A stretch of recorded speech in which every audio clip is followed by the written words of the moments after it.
Tahukah Anda, Kekhilafahan Turki Utsmani pernah menghadiahi Louis Pasteur sebesar 10.000 francs dan penghargaan First Class Majidi.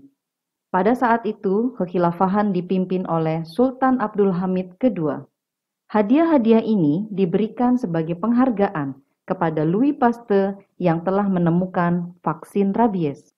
Peristiwa tersebut terjadi pada 8 Juni 1886. Louis Pasteur yang juga merupakan seorang kimiawan dan ahli mikrobiologi kelahiran Prancis.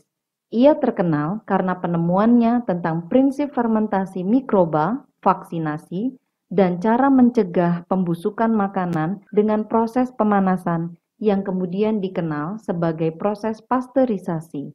Dia dicatat dalam sejarah karena terobosan yang luar biasa dalam pengetahuan, penyebab, dan pencegahan suatu penyakit. Dari hasil penemuannya, dunia kesehatan dapat menyelamatkan hidup orang banyak. Metode penemuan Pasteur mampu menurunkan angka kematian dari demam nifas, menciptakan vaksin pertama untuk rabies dan antraks. Dari sini, kita dapat menarik pelajaran bahwa kekhilafahan sangat peduli dengan kemajuan kesehatan, kemajuan teknologi yang melindungi keselamatan umat manusia. Ditemukannya vaksin akan sangat membantu menghentikan dan mencegah pandemi. Penderita rabies sendiri memiliki tingkat kematian di atas 90% jika tidak dirawat dan tidak diberikan vaksin. Seperti diketahui, suatu penyakit bisa menjadi wabah mematikan bagi umat manusia. Seperti saat ini, hampir 200 negara mengalami pandemi COVID-19. Dalam sejarahnya, dunia juga pernah dilanda flu Spanyol, sebuah wabah yang dikenal sangat mematikan. Berlangsung sejak Januari 1918 hingga Desember 1920. Ia menginfeksi 500 juta orang, sekitar seperempat populasi dunia saat itu.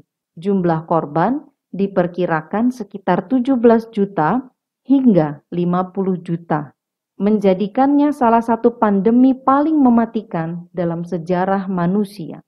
Pada tahun 1846, Turki Utsmani pernah dilanda wabah smallpox atau cacar. Sultan memerintahkan untuk penyediaan fasilitas kesehatan yang berfungsi untuk melakukan vaksinasi terhadap seluruh anak-anak warga muslim dan non-muslim. Urusan kesehatan, kemaslahatan, dan keselamatan manusia merupakan urusan yang sangat penting.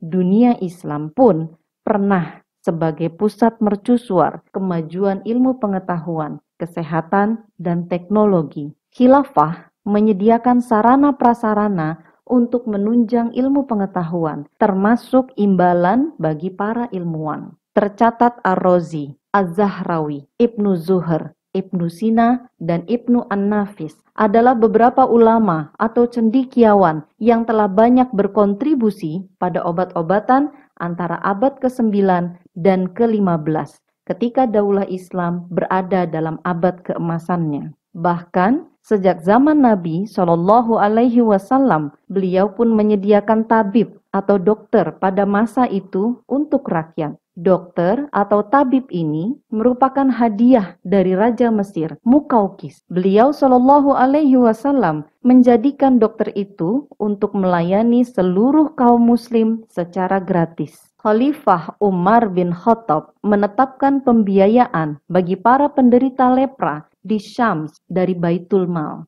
Khalifah Al-Walid bin Abdul Malik dari Bani Umayyah membangun rumah sakit bagi pengobatan para penderita leprosia dan lepra serta kebutaan. Para dokter dan perawat yang merawat mereka digaji dari Baitul Mal. Bani Tulan di Mesir membangun tempat dan lemari minuman yang di dalamnya disediakan obat-obatan dan berbagai minuman. Di tempat itu ditunjuk dokter untuk melayani pengobatan. Will Durant dalam The Story of Civilization menyatakan Islam telah menjamin seluruh dunia dalam menyiapkan berbagai rumah sakit yang layak sekaligus memenuhi keperluannya. Contohnya Bimaristan yang dibangun oleh Nuruddin di Damaskus tahun 1160 telah bertahan selama 3 abad dalam merawat orang-orang sakit tanpa bayaran dan menyediakan obat-obatan secara gratis.